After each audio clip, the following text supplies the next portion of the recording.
Hi again. Today I'd like to show you how we can add resources into Merlin Project.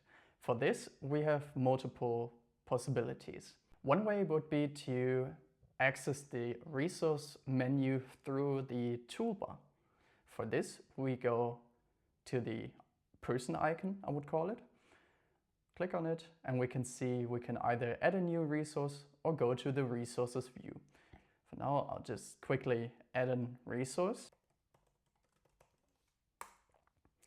And this resource we can then assign to, for example, an activity, a phase, or wherever you want. Maybe also the whole project.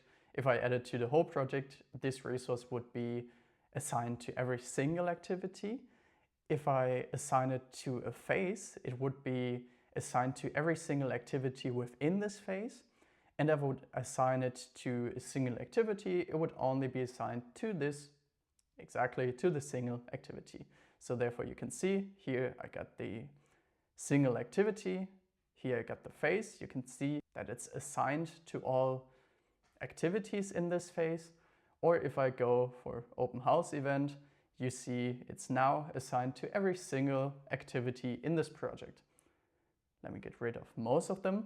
But there's another way. We can also just go to the resource view, and over here, or in a different way, we can also go through the view types into the project view resources and then entry, for example.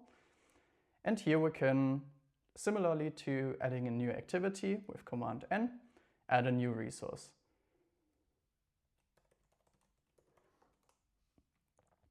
Or another way would be to use the toolbar over here, add a new resources this way, and so on and so on. If you already have some resources set up, we can also make use of your contacts, for example.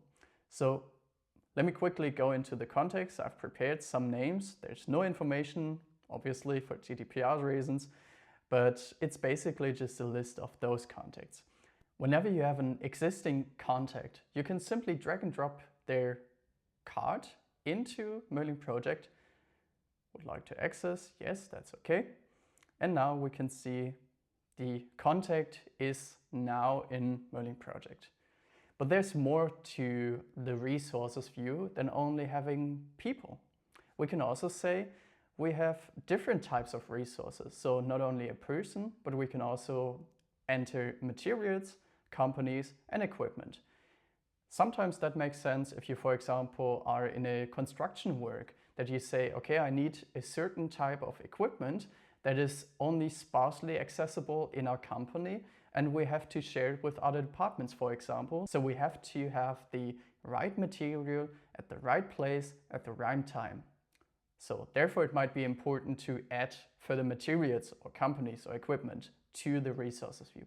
So now that we've entered our own resource, we can also do this, for example. I can simply go back to the work breakdown structure and I can use the resource window, click on it and drag it anywhere to open a secondary window.